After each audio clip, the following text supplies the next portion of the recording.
नमस्कार, देवभूमि समाचार में आपका स्वागत है। मैं हूं आपके साथ पूजा झा। बुलेटिन की शुरुआत करेंगे बड़ी खबर के साथ। हरिद्वार लोकसभा सीट से चुनाव लड़ने का मन बना चुके हरक सिंह रावत के पक्ष में उनकी बहू अनुकृति गुसाई आ गई हैं। उन्होंने कहा, हरक सिंह रावत चुनाव लड़ने को लेकर अपनी इच्छा जता चुके हैं, जो कि सही भी है। जनता के हितों के लिए लड़ने वाले नेता हरक सिंह रावत यदि लोकसभा का हिस्सा बनेंगे तो उसका सीधा लाभ क्षेत्र की जनता को होगा। उन्होंने कहा, पहले भी वो जिस क्षेत्र से विधायक बने थे, क्षेत्र के विकास के लिए उन्होंने अथक प्रयास किया था और ऐसे में उन्होंने हरिद्वार लोकसभा सीट से चुनाव लड़ने की इच्छा जताई है। तो इसमें गलत क्या है? वो जिस क्षेत्र से चुनाव लड़ेंगे उस क्षेत्र के विकास पर उनका ध्यान होगा। आपको बता दें, हरक सिंह रावत ने हरिद्वार लोकसभा सीट से चुनाव लड़ने को लेकर अपनी इच्छा व्यक्त की है। इस पर अब उनके पक्ष में उनकी बहू अनुकृति गुसाई का बयान सामने आया और उन्होंने कहा कि उनके ससुर जी ने जो इच्छा व्यक्त की है, जो सही है। जनता के हितों के लिए लड़ने वाले नेता है हरक सिंह रावत। ऐसे में अगर लोकसभा का हिस्सा बनेंगे तो इसका सीधा जो फायदा है वो क्षेत्र की जनता को होगा। सीधा फायदा क्षेत्र की जनता को मिलेगा। उन्होंने कहा, इससे पहले भी वो क्षेत्र से विधायक बने थे, क्षेत्र के विकास के लिए उन्होंने अथक प्रयास किए थे और अब अगर वो लोकसभा सीट से सांसद चुने जाते हैं तो वो इस सीट के विकास के लिए प्रयास करेंगे।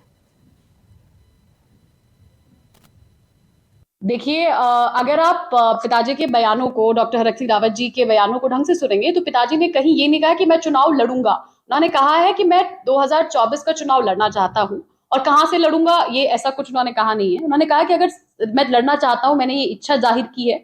और देखिए, हम लोग राष्ट्रीय पार्टी के लोग हैं। अगर पार्टी हाईकमान कहेगी कि आपको यहां से चुनाव लड़ना है तो वो जरूर चुनाव लड़ेंगे। ये तो हो गई पॉलिटिकल जो ओपिनियन है। दूसरी चीज, अगर आप मुझसे व्यक्तिगत रूप से पूछेंगे तो मैं जरूर चाहती हूँ कि पिताजी चुनाव लड़े। मैं 2022 में भी मैंने यही बात कही कि पिताजी का चुनाव लड़ना इस प्रदेश के लिए बहुत महत्वपूर्ण है। देखिए, जो एक राजनीतिक अनुभव कहिए या मैं कहूंगी कि राजनीतिक सूझबूझ कहिए, वो जब राजनीति में होते हैं, मैं कहती हूँ जब विधानसभा में होते थे या जब सरकार में बिल्कुल एक्टिव रूप में जब पिताजी रहते हैं, डॉक्टर हरक सिंह रावत जी रहते हैं, तो हमने देखा है कि किस तरीके से वो अपने लोगों के लिए लड़ते हैं, जनता के हितों के लिए लड़ते हैं। वो लड़ाई वो अपनी सत्ता को या अपनी पोजीशन को या अपने मंत्री पद को देखते हुए नहीं लड़ते। देखिए, अगर आप हरिद्वार लोकसभा सीट से चुनाव लड़ने का मन बना चुके हरक सिंह रावत के पक्ष में अब उनकी बहू अनुकृति गुसाई आ गई हैं। उनका कहना है कि हरक सिंह रावत चुनाव लड़ने को लेकर उन्होंने जो इच्छा जताई है वो सही है। जनता के लिए लड़ने वाले, उनके हितों के लिए लड़ने वाले नेता है हरक सिंह रावत। इसी खबर पर ज्यादा अपडेट के लिए सौरभ भाटिया हमारे साथ जुड़ गए हैं। सौरभ, हरक सिंह रावत ने हरिद्वार लोकसभा सीट से चुनाव लड़ने की इच्छा जताई है। अब उनके समर्थन में उनकी बहू अनुकृति गुसाई आ गई हैं। उनका कहना है कि जनता के हितों के लिए लड़ने वाले नेता है हरक सिंह रावत। ऐसे में अगर वो हरिद्वार लोकसभा सीट से चुनाव लड़ते हैं तो ये क्षेत्र के विकास के लिए फायदेमंद होगा। बिल्कुल, देखिए, हरक सिंह रावत पहले ही स्थिति स्पष्ट कर चुके हैं कि वे लोकसभा का चुनाव लड़ना चाहते हैं, जिसको लेकर उन्होंने पार्टी हाईकमान को भी जो कहा है कि अगर वे हरिद्वार से 2024 का लोकसभा चुनाव लड़ेंगे तो उसका जायज सी बात है कि पार्टी को फायदा मिलेगा। तो उन्होंने तमाम समीकरण बताते हुए कहा कि 2019 में जो चुनाव हुए थे, हरीश रावत पहले ही नैनीताल लोकसभा सीट से चुनाव लड़ चुके हैं। हरिद्वार सीट खाली होने के चलते जो है उनको हरिद्वार से मौका मिलना चाहिए। इसको लेकर जो उन्होंने अपनी दावेदारी पेश की है। हालांकि कांग्रेस के तमाम नेता उनके पक्ष में दिखाई दे रहे हैं तो कुछ अंदर खाने उनका विरोध भी करते हुए दिखाई दे रहे हैं जी। उनकी बहू ने सीधे तौर पे कहा कि अगर उनके ससुर यानी कि जो पूर्व कैबिनेट मंत्री हरक सिंह रावत है, अगर वो हरिद्वार से चुनाव लड़ते हैं तो जाहिर सी बात है कि हरिद्वार की जनता को उसका सीधे तौर पर लाभ मिलेगा। क्योंकि हरक सिंह रावत का इतिहास अगर उठाकर देखा जाए तो जिस क्षेत्र से चुनाव लड़के आते हैं, जीत के आते हैं, उस क्षेत्र के विकास को लेकर जो है लगातार सरकार हो या फिर विपक्ष हो, तमाम तरीके से जो है अपनी बात मनवाने का काम करते हैं। जी बिल्कुल सौरभ, इस सीट से हम पूर्व मुख्यमंत्री हरीश रावत को भी इस सीट पर ज्यादा एक्टिव देख रहे हैं। कहा जा रहा है कि वो भी यहाँ से चुनाव लड़ने के इच्छुक हैं। ऐसे में आलाकमान के लिए कितना मुश्किल होगा चुनाव करना कि किसको टिकट दिया जाए? बिल्कुल, देखिए, ये जो है बेहद चुनौतीपूर्ण होगा, चाहे वो हरक सिंह रावत हो या हरीश रावत। दोनों ही जो सीट पर लगातार सक्रिय दिखाई देते हैं। हरीश रावत की पुत्री पहले ही हरिद्वार ग्रामीण से विधायक है। अब जो है हरीश रावत लोकसभा चुनाव की वहां से तैयारी कर रहे हैं। तो हरक सिंह रावत ने जरूर कहा है कि हरीश रावत पहले ही नैनीताल से चुनाव लड़ चुके हैं, वहां से जो है हालांकि उनको हार मिली थी। लेकिन वर्तमान में जो है हरिद्वार की सीट खाली है, क्योंकि जो लोकसभा के प्रत्याशी थे उनकी जो मृत्यु हो गई थी, जिसके चलते जो है बकायदा अब जो है कांग्रेस का कोई वहां पे प्रत्याशी ऐसा नहीं है जो लोकसभा चुनाव लड़ने के लिए इतना मुफीद साबित हो। हरक सिंह रावत ने दावा किया है कि वह एक मुफीद प्रत्याशी बनकर जो उभर के दिखाएंगे। जी सौरभ बने रहिए हमारे साथ अनुकृति गुसाई भी जुड़ गई हैं, कांग्रेस की नेता है। अनुकृति जी, स्वागत है आपका इंडिया वॉइस में। बहुत धन्यवाद आपका। हरक सिंह रावत जी ने हरिद्वार लोकसभा सीट से चुनाव लड़ने की इच्छा जताई है, आपने भी उनका समर्थन किया है, क्या लगता है आला कमान को उनको टिकट क्यों देना चाहिए? देखिए, अगर आप पिताजी के बयान को सुनेंगे ढंग से, डॉक्टर हरक सिंह रावत जी के बयानों को सुनेंगे, तो उन्होंने कहा है कि मैं 2024 के चुनाव को लड़ने के इच्छुक हूँ और ये इच्छा मैंने हाईकमान से जाहिर की है। जी। और देखिए, ये मैं सोचती हूँ कि हर राजनीतिक व्यक्ति का ये अधिकार भी है कि ये इच्छा जाहिर कर पाए। अब टिकट मिलना ना मिलना, ये निर्णय तो मुझे लगता है कि हाईकमान का होता है। और देखिए, जहां तक मैं अगर व्यक्तिगत रूप से इस बात में बात करूं, तो मुझे जरूर लगता है कि डॉक्टर हरक सिंह रावत जी का चुनाव लड़ना महत्वपूर्ण है इस समय। जब भी डॉक्टर हरक सिंह रावत जी को हमने उत्तराखंड की सियासत में देखा और सक्रिय रूप से जब भी राजनीति में देखा है, सरकार के अंदर देखा है, तो हमने देखा है कि किस तरीके से वो जन मुद्दों के लिए लड़ाई लड़ते हैं, अपने स्वार्थ से हटकर राजनीति से ऊपर उठ के लोगों के लिए लड़ाई लड़ते हुए देखा है। मैम, जन मुद्दों के लिए तो हरीश रावत भी लड़ाई लड़ते हैं, वो भी इच्छा जता रहे हैं। ऐसे में हरक सिंह रावत अगर ये सीट छोड़ देते हैं तो हरीश रावत को मौका मिल सकता है यहाँ से चुनाव लड़ने का, वो भी इच्छा जता चुके हैं। देखिए, इसमें कोई सीट छोड़ने वाली स्थिति अभी नहीं है। देखिए, मैं अभी बिल्कुल, अगर आप इस चीज को समझेंगी तो 2024 के लिए, देखिए 2019 में जो कांग्रेस के प्रत्याशी थे वो अब हरिद्वार से जो कांग्रेस के प्रत्याशी थे वो अब हमारे बीच में नहीं है। तो ऐसा नहीं है कि कोई वो सीट किसी की है, ऐसा कोई क्लेम नहीं है, लेकिन ये अधिकार सभी का है कि अगर कोई इच्छा जता रहा है, ये तो ना मैं तय कर सकती हूँ ना आप तय कर सकती हैं। ये जो लेकिन हरिद्वार सीट से उन्होंने चुनाव लड़ने की इच्छा जताई है, पौड़ी से क्यों नहीं? वो जहां से भी चुनाव लड़े जीत के आएंगे, सबको पता है हरक सिंह रावत जहां से भी चुनाव लड़ते हैं जीत कर आते हैं। देखिए, पौड़ी सीट पर ऑलरेडी क्योंकि मनीष खंडूरी जी चुनाव लड़ चुके हैं और ऑब्वियसली अभी आने वाले समय में भी देखिए, कोई व्यक्ति जब किसी लोकसभा सीट से चुनाव लड़ता है एक बार, तो दूसरी बार के लिए कहीं ना कहीं कंसिडरेशन तो रहता है। तो अब हरिद्वार सीट एक ऐसी सीट है जहां पर अभी कोई है नहीं। अगर उसमें जो भी, मैं ये नहीं कह रही कि हरीश रावत जी नहीं, अगर वो भी इच्छा जताते हैं तो ये तो तय करना हाईकमान का काम है, हाईकमान का काम है, उस पर सर्वे होते हैं। और अगर हरीश रावत जी भी यहाँ से चुनाव लड़ते हैं, वो इच्छा जता चुके हैं, ऐसे में क्या हरक सिंह रावत कुर्बानी देंगे? और अगर हरीश रावत जी चुनाव लड़ते हैं तो क्या होगा? देखिए, इसमें कोई कुर्बानी की बात नहीं होती। बात यह है कि जिताऊ कैंडिडेट को टिकट मिलना चाहिए, सर्वे होने चाहिए। जब सर्वे पार्टी कराएंगी, जब सर्वे की टीम्स वहां पर आएंगी। जिताऊ कैंडिडेट मतलब आप कहना चाह रही हैं हरीश रावत जिताऊ कैंडिडेट नहीं है? नहीं, मैं ये नहीं कह रही। अगर देखिए, मैं तो कह रही हूँ कि सर्वे होना चाहिए। देखिए, मैं तो देखिए, अगर मुझसे आप पूछेंगे तो मैं तो बायस्ड होंगी, मैं तो बिल्कुल सही व्यक्ति नहीं हूँ, क्योंकि मैं तो उनकी बहू हूँ। मैं तो पिताजी, ऑब्वियसली अगर आप मुझसे पूछेंगे तो मैं तो बायस्ड हूँ, फिर मैं तो क्यों नहीं चाहूंगी कि डॉक्टर हरक सिंह रावत चुनाव लड़े, मेरी फर्स्ट प्रेफरेंस रहेंगे। लेकिन मैं ये कह रही हूँ कि एक राजनीतिक पार्टी की जिम्मेदार, मैं कहूंगी कि कार्यकर्ता होने के नाते, कांग्रेस पार्टी की कार्यकर्ता होने के नाते, मैं चाहती हूँ कि इस पर सर्वे होना चाहिए। और जिसको जो जनता, अगर पार्टी ये कहती है हरक सिंह रावत जी पौड़ी से चुनाव लड़े तो देखिए, ये तब डिसाइड करेंगे जब पार्टी ऐसा कहेगी। लेकिन अभी उन्होंने अपनी इच्छा हरिद्वार में जताई। और देखिए, एक और चीज मैं कहना चाहती हूँ, अगर नहीं टिकट मिलता है और किसी और को टिकट मिलता है, तब भी पूरा समर्थन, जो काम अगर आज लोगों को जोड़ने का या अपनी विचारधारा को, कांग्रेस की बातों को लोगों तक पहुंचाने का वो काम कर रहे हैं, तो कांग्रेस को मजबूत कर रहे हैं। वही काम जिसको भी हरीश रावत जी भी कांग्रेस को मजबूत करने का काम कर रहे हैं। बिल्कुल बिल्कुल बिल्कुल कर रहे हैं। और हरीश रावत जी हमारी पार्टी के बहुत सीनियर लीडर हैं, और अगर उनको टिकट देगी पार्टी तो हम सब उनके लिए भी काम करेंगे। जिसको पार्टी टिकट देगी उसके लिए काम करना हर कार्यकर्ता की जिम्मेदारी है। जी, बहुत बहुत शुक्रिया आपका अनुकृति जी हमारे साथ जुड़ने के लिए। जी, धन्यवाद।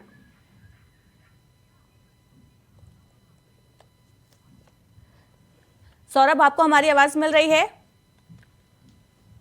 सौरभ, आपको हमारी आवाज मिल रही है?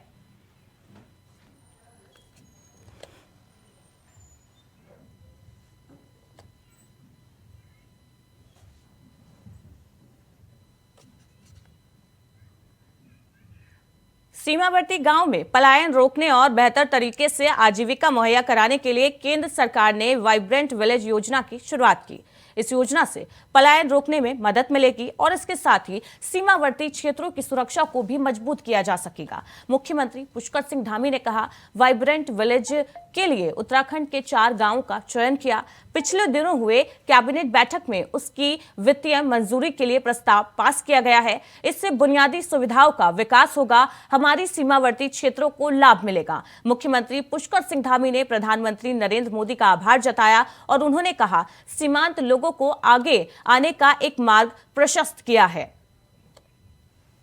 तो उत्तराखंड में पलायन को रोकने को लेकर नई योजना की शुरुआत की जा रही है। वाइब्रेंट योजना की शुरुआत की जा रही है ताकि उत्तराखंड में पलायन जो हो रहा है वो कम हो सके, पलायन को रोका जाए और इसके लिए विकास के लिए जो वित्तीय बजट है उसको मंजूरी दी गई है। योजना के तहत 4 गांव चयनित किए गए हैं।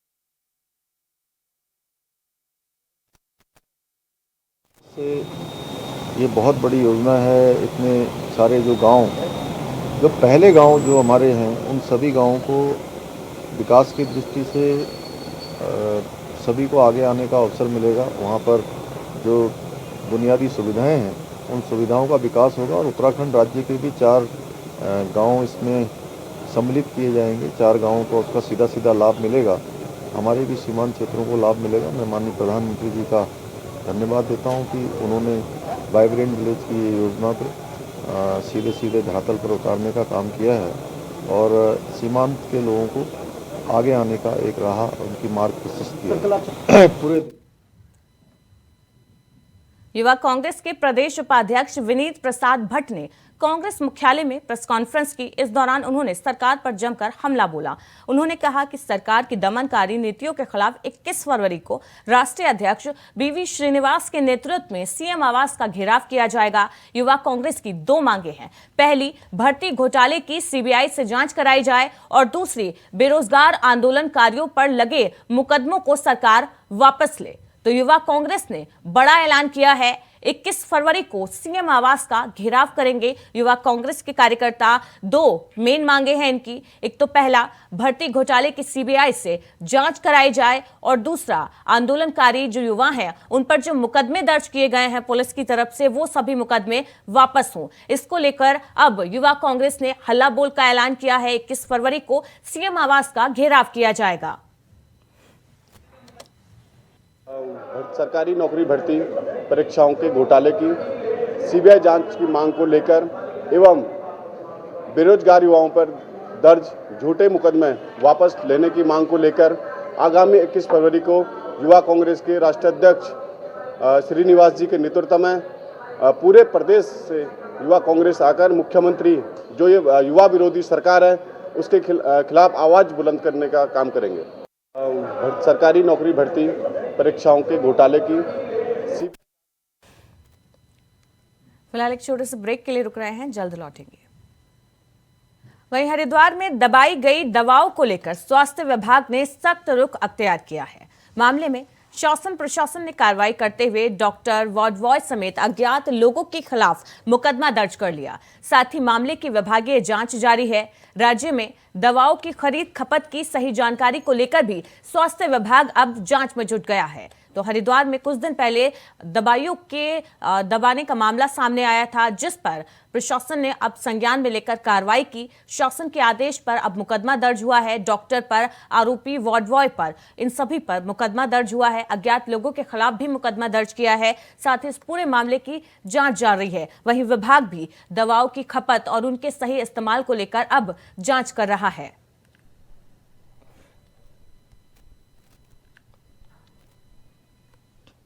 देखिए, ये मामला संज्ञान में आया और तत्काल मैंने सीएमओ को और जो डायरेक्टर हैं डॉक्टर भारती राणा, इन दोनों को फील्ड पे भेजा और जिस स्तर पे कमियां पाई गई और जो दोषी थे उनके खिलाफ एफआईआर की कार्रवाई दर्ज कराई गई और डीजी को निर्देशित भी किया है कि इन कर्मचारियों को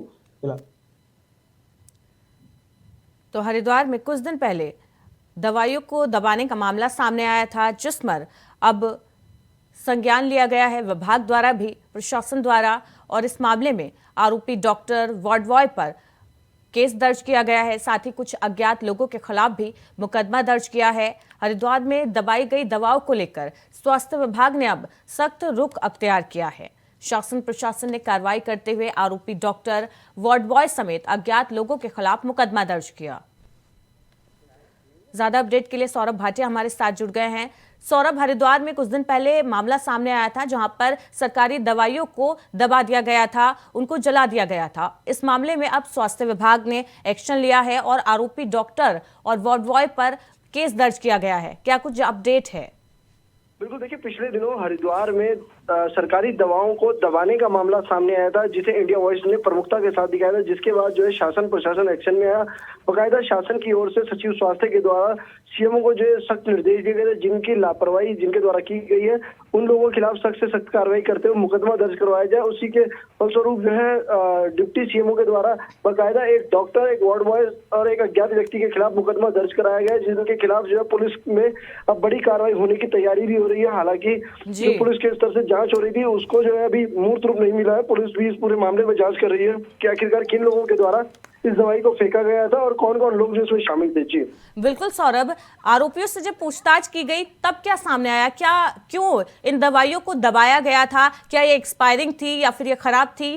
क्यों इन दवाइयों को दबाया गया था? इस बारे में क्या कुछ जानकारी मिली पूछताछ में? बिल्कुल, देखिए, शॉर्ट एक्सपायरी दवाएं थी। लगातार जो है इस पूरे मामले को लेकर आला अधिकारी जो है मुस्तैद दिखाई दे रहे थे। लगातार जो इस बात को भी कहा जा रहा था कि दवाएं जो है जरूरत से ज्यादा क्यों क्रय की गई, इसके पीछे की वजह क्या है।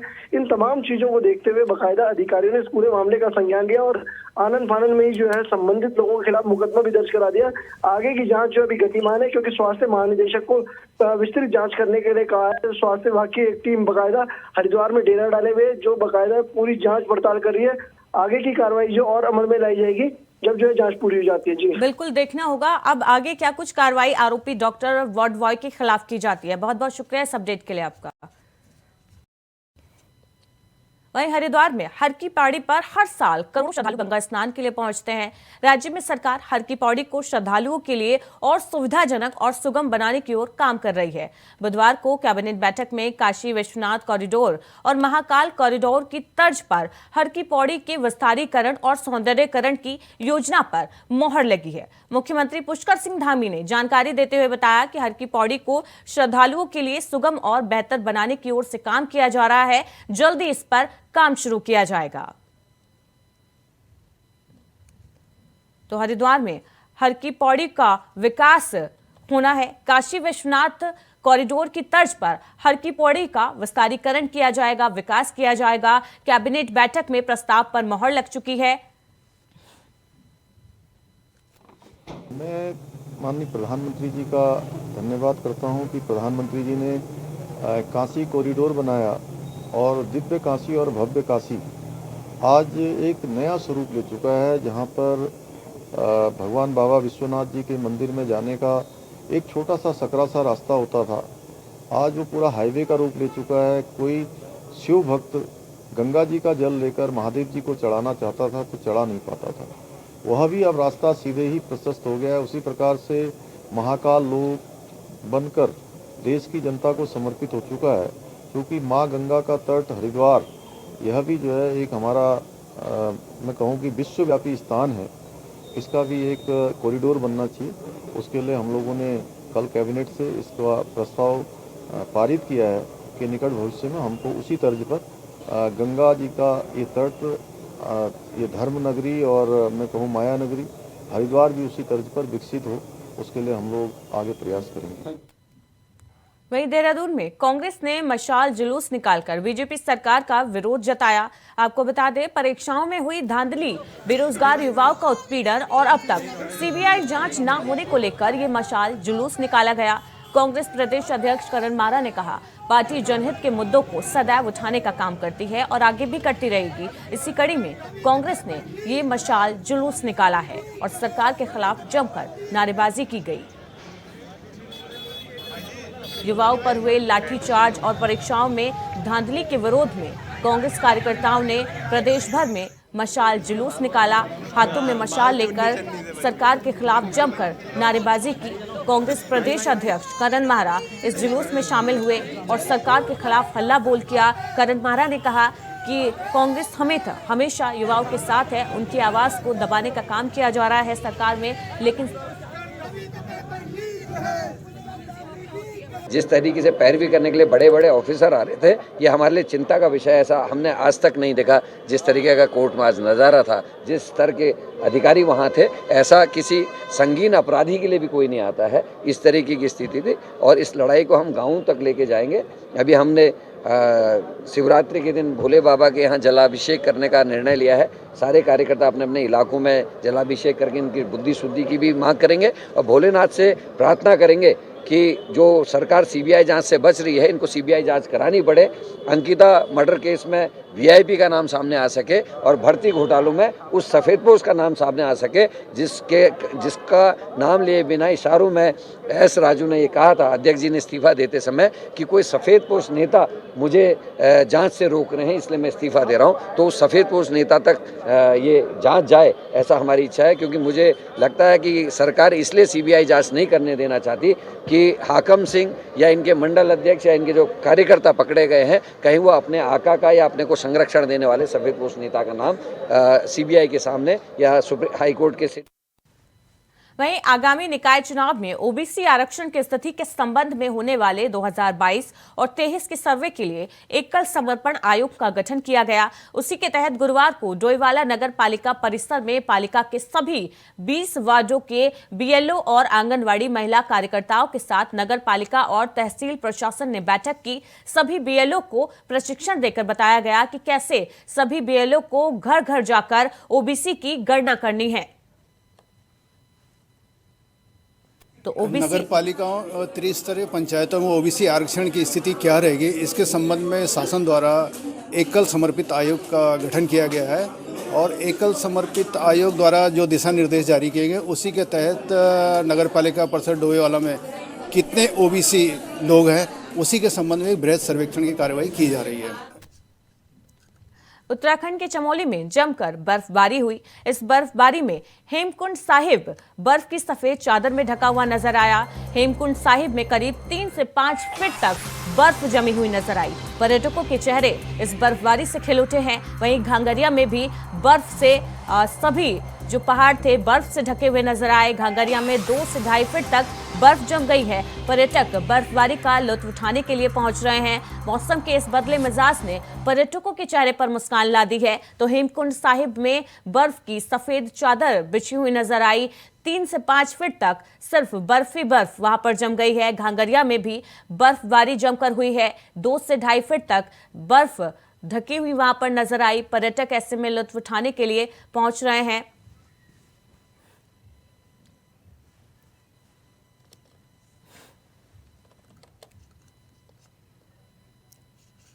वहीं कोरोना काल के बाद आज पंतनगर कृषि विश्वविद्यालय द्वारा भौतिक रूप से 34वें दीक्षांत समारोह का आयोजन किया गया, जिसमें राष्ट्रीय सुरक्षा सलाहकार अजीत डोभाल को डायरेक्टर ऑफ साइंस की मानद उपाधि से नवाजा गया। दीक्षांत समारोह में 2503 छात्र छात्राओं को उपाधि दी गई। इस दौरान 5000 लोग इस ऐतिहासिक क्षण के गवाह बने। इस दौरान महामहिम राज्यपाल लेफ्टिनेंट जनरल गुरमीत सिंह, कृषि मंत्री गणेश जोशी सहित कई गणमान्य मौजूद रहे।